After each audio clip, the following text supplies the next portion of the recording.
Well, good day, my friends. It's your old pal, Jordan the Lion. How are you all doing today? I hope you said great.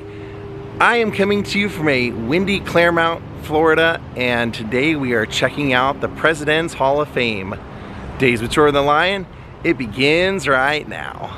So here you can see they have a sign right in front of Mount Rushmore that says the President's Hall of Fame welcomes you. As Ronald Reagan said, a national treasure. For over 40 years, visitors and collectors have entered our doors into a world of exquisite, unique, and one-of-a-kind displays. These exhibits have been featured at the White House, Smithsonian, presidential libraries, and world-renowned museums and attractions throughout the world. Our exhibits have also appeared on hundreds of television shows, such as Good Morning America, The Today Show, as well as periodicals like Newsweek, Time, People magazine. Wow. One low admission today allows you to have a VIP return pass, which is good for a full year. That's awesome. Let's go check it out. On our way out of here, we'll take a proper picture here. I've heard about this place for some time and I'm excited to check it out because, as you can see here, they have a White House replica, presidential motorcade cars, or at least one. See the handles on top?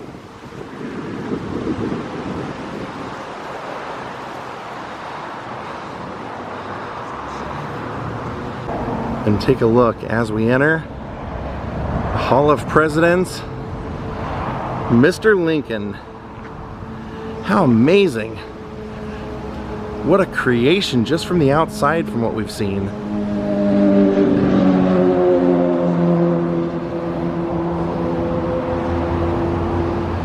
Underneath we have the presidential seal. Wow, that is amazing.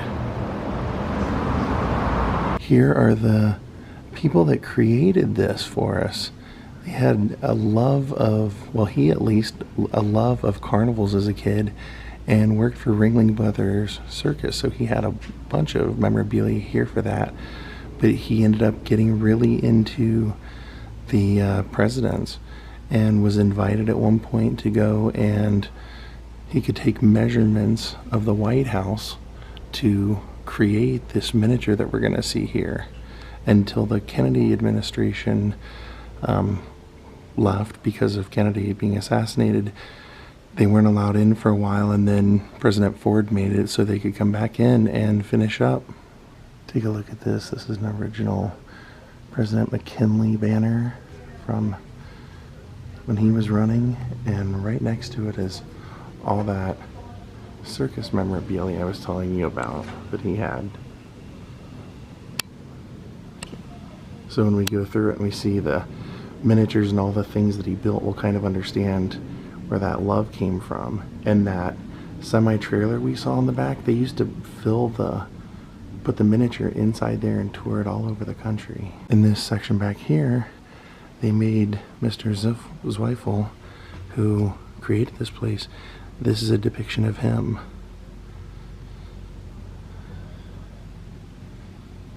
Alright, let's go inside the museum and take a look. You're going to be blown away. Here you can see the story. It took him 30 years and more than 500,000 man-hours to research, design, and construct what we're going to see. John and Jan Zweifel of Orlando, Florida, and they passed away recently, but their family is keeping it open. So the furnishings and the rooms have been handcrafted in authentic detail using 1-inch to 1-foot scale. It's been viewed more than 42 million people across the US, Europe, and Japan since it began touring in 1975. That is so cool. As soon as I walk in, they have a replica of what you would see if you were invited to a dinner. And this is Benjamin Harrison's administration and his silverware. Still vibrantly present, let us now join him as we hear some Abe's of gonna his talk. own words which still apply to the spirit of America today. I would like to share with you some of my thoughts that might help you fulfill your life's ambitions and dreams.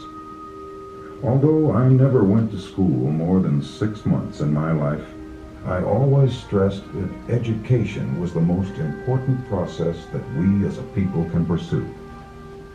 that every man may receive at least a moderate education, and thereby be enabled to read the histories of his own and other countries, by which he may duly appreciate the value of our free institutions.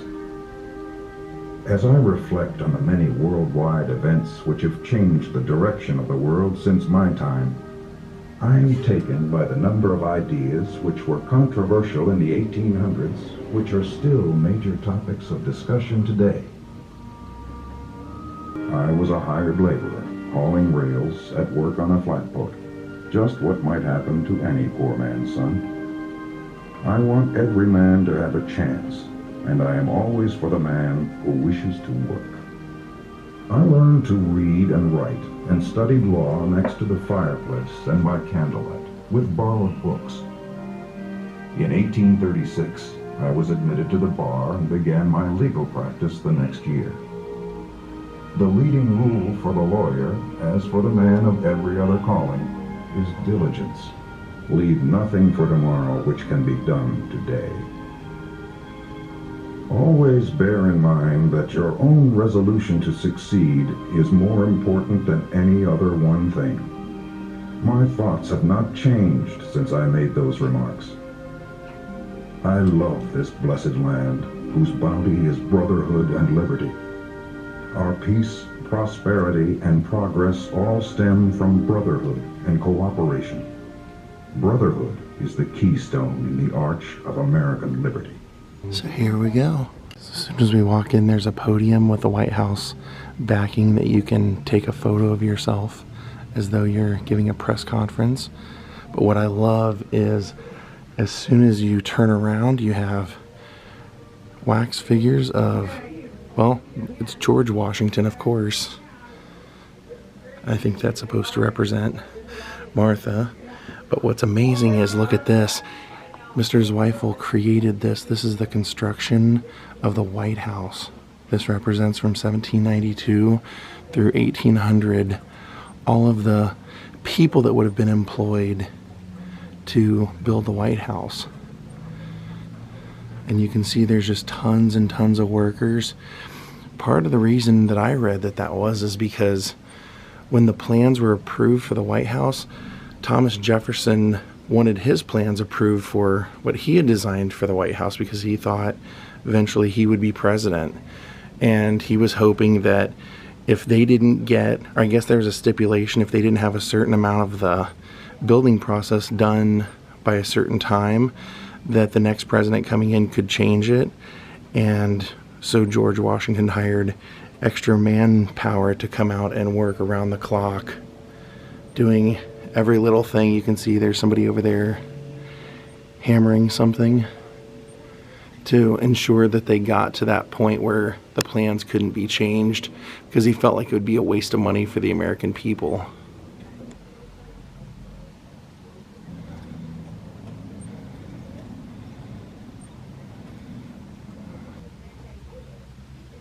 And here we have signing of the Declaration of Independence. They said these are the original wax figures, so some of them kind of like started to slouch. Their heads were slouching down a little bit. Benjamin Franklin.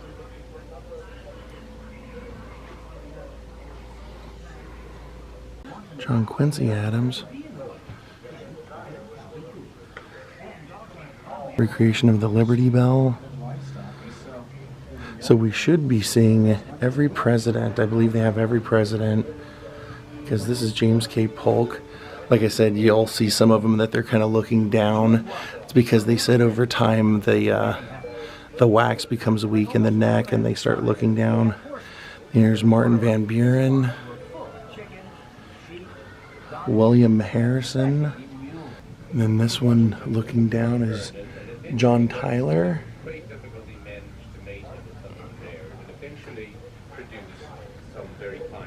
And that would be Ulysses S. Grant.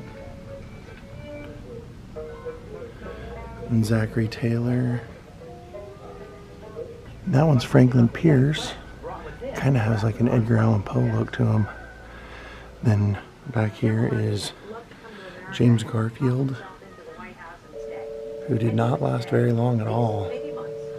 And then over here is James Buchanan and Andrew Johnson. And that's great. Betsy Ross making the flag. And this whole case is Abraham Lincoln artifacts. And check out the golden busts above of the presidents. Bears, snakes. The White House can see them all. But at the beginning of the 20th century, presidential pets were a step into the spotlight. And this is talking about life and death masks. So of course it's showing Lincoln's.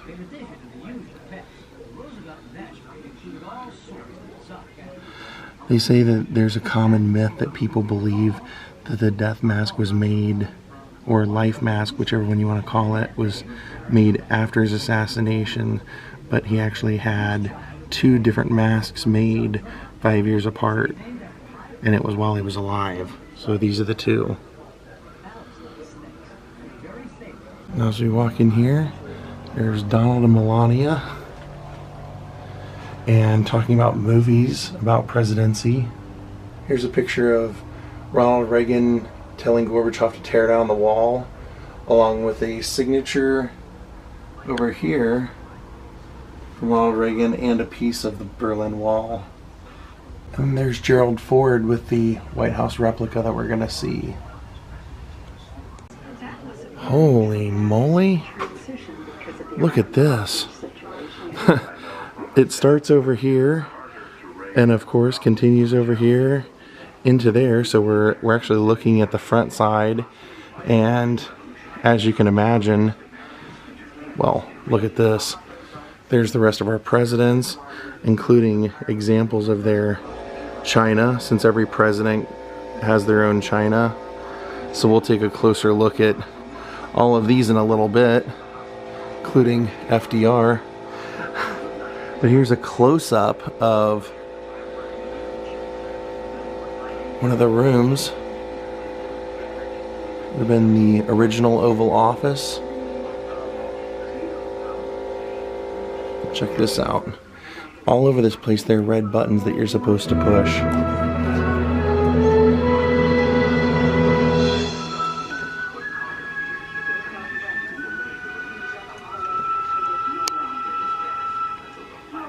Freedom means the supremacy of human rights everywhere.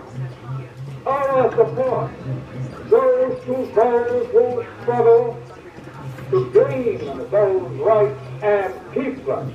Our strength is our unity of purpose. With that high concept. What a cool place, huh? No end. Say victory.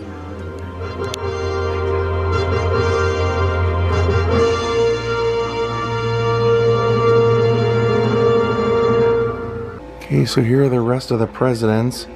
I can't see their label. I can guess who some of them are. Like, I can guess that that is Teddy Roosevelt up there. And I can pretty much guess that that is Woodrow Wilson right there. I think that would be Big Bill Taft, Calvin Coolidge, and then in the front of them, all of them are, these all represent their wives and what time period clothes their wives would have worn. And like I mentioned, different china for each administration. Just like anyone's movement, right? Except it's a little bit different. James K. Polk's. That's Zachary Taylor's. That's got to be Herbert Hoover. Harry Truman, I would assume. Dwight D. Eisenhower. Lyndon Johnson. Richard Nixon. And hold your breath, because Gerald Ford's going to freak you out. Look what the weather's done to Gerald Ford. Whoa! Like a horror movie. His head's just incaving. And Jimmy Carter. Ronald Reagan. George Bush, Bill Clinton, and Hillary. W and Laura Bush. Now we've made it over to take a closer look at the North Portico. You can see they've even put a little bit of snow. This is what they would have put in that trailer of that semi and toured all over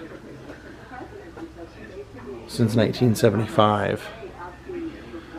So we're gonna head all the way around, seeing President Kennedy over here along the way, and we'll get to see inside of all this on the other side. Takes up the whole room. I assume that this is because they have a Michelle Obama figure over here. I think this is Michelle Obama's. And then look, the state dinner is set up in here. Wow. That is amazing. That would be what it looked like in 1962, the state dining room. So of course the president, first lady would be at the head all the way up there.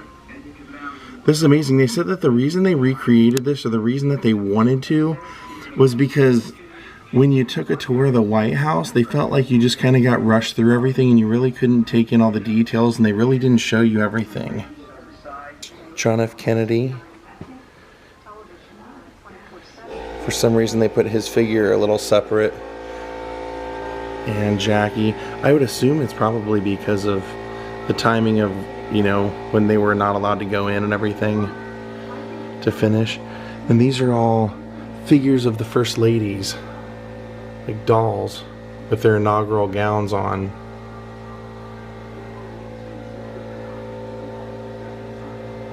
And then presidential trains, like toy presidential trains. Then also lining the floor are all presidential golf balls. All the golf balls have the president's signature on it. Happy birthday, Mr. President. Did not expect to see that here. Here we have, this looks like the kids' room, the Kennedy kids' room. Because they have a picture above it of Caroline and John Jr. in the bedroom, and here it is, a little miniature that he created. How elaborate, right? They even have a little bust of Kennedy in the bookcase up here for the kids. How time consuming it must have been to recreate all this. Like they said, 1 inch by 1 foot. Here's an entire wall of presidential china. As we come over here to see President Franklin Delano Roosevelt with his dog and a radio. And then it says, here's the Oval Office. You can see this kid looking in the Oval Office. It says, have a seat behind the Oval Office and take your photo looking in. Oh, so I can go around the other side and be looking in like that kid was. Let's give it a try. Let's see if it works.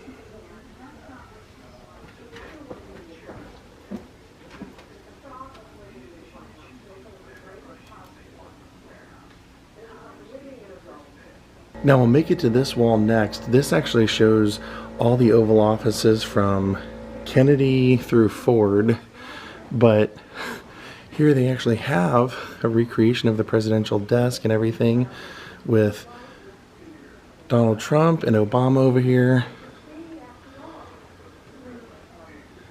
So you can actually take your photo there if you want. But this is what we came for. The White House recreation. Here's the West Wing.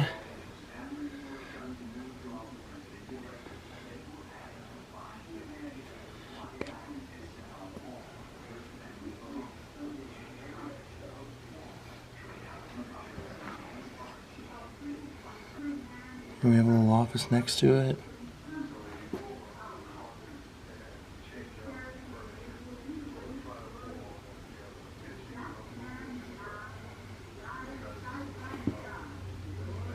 You can tell when they would have done it because the old school type computers and stuff.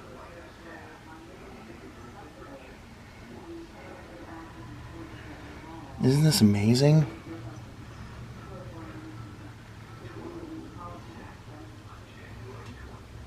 Now we're coming up to the Oval Office next.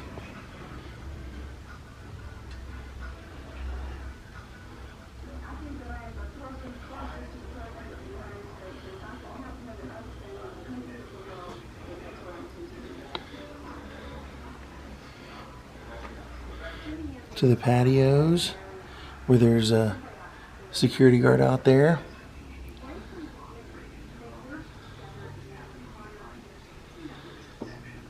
Hello, Mr. Obama, President Obama. Now as we go over here, you can see where they do the press conferences. By looking in there, you can see where the media would be seated in the podium. And then the main part of the house. Look at this. Oh boy, where should we start? Oh boy, where should we start? So I guess we'll start up here.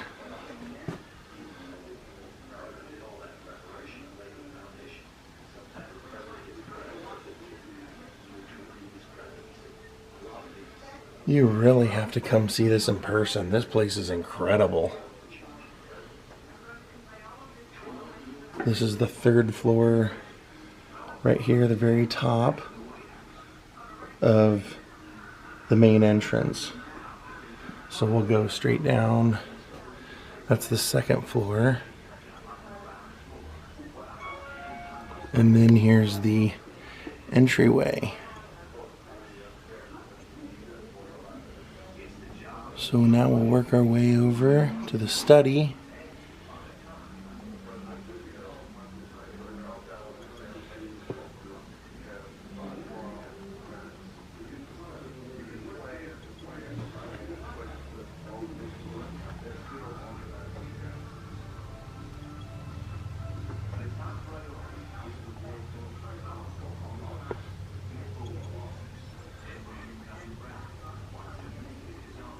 I know you're all wondering, where's the Lincoln bedroom? Here it is.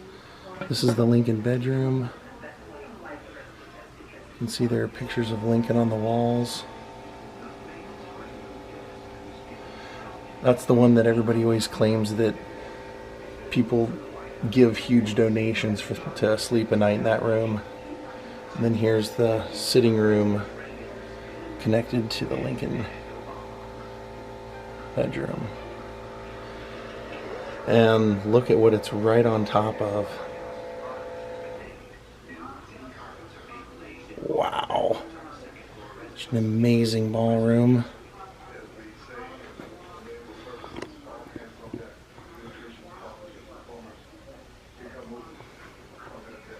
The china room, where they display all the presidential china.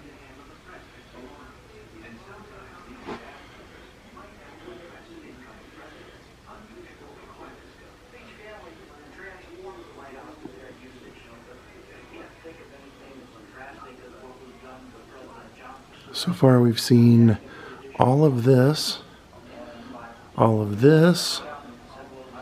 so now we're coming out to a small patio in the east wing. Looks like they're having a little holiday celebration here with a band. And the courtyard, the gardens, East Gardens. There's a theater in there.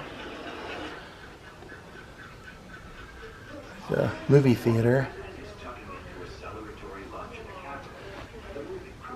The fountains, security, and the east wing, which you can see through the windows, but they did not leave that side open. This is cool. Here he recreated the World War II War Room. Roosevelt and Truman's War Room. Known as the Situation Room.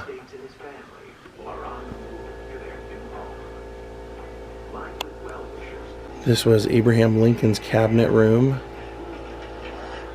where he would meet with his staff.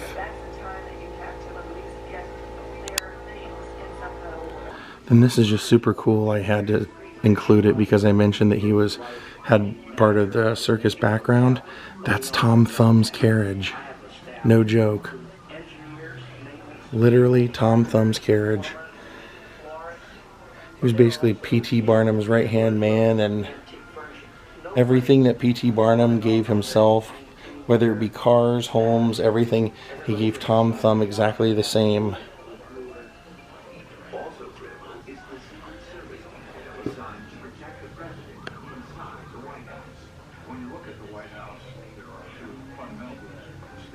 And there they are. There's Tom Thumb in his carriage.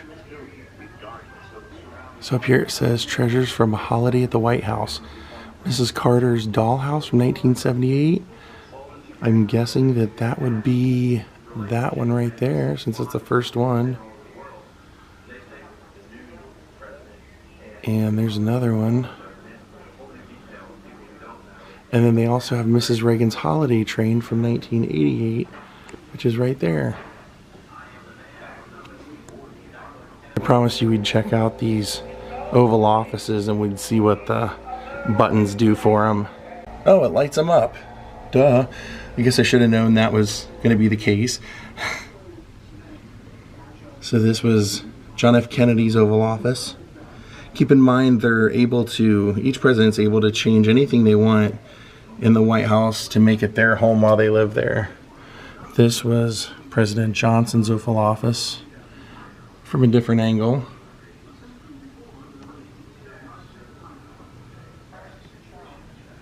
Over here we have Richard Nixon's Oval Office from behind his chair.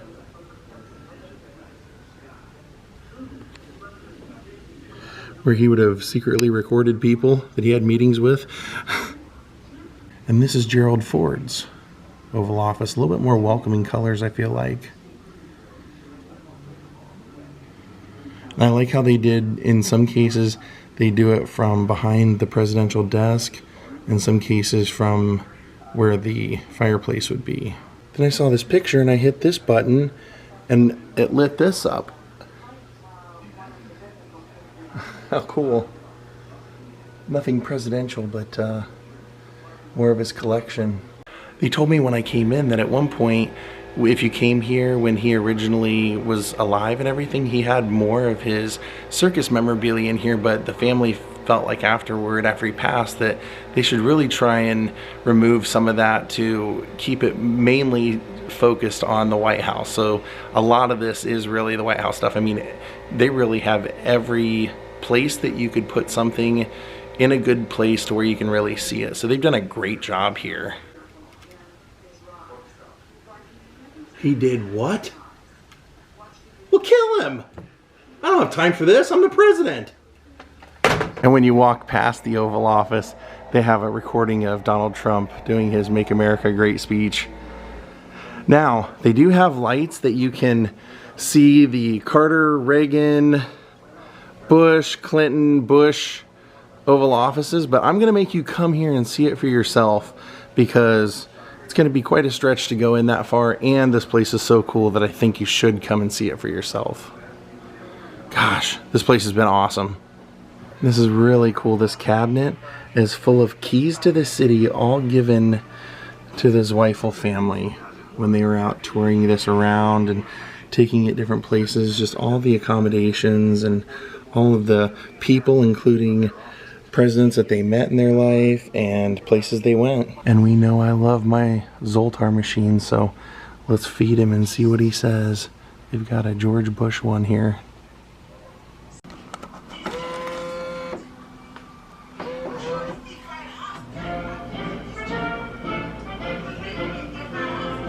Cheer up, my friend, and listen to some advice from W, the president.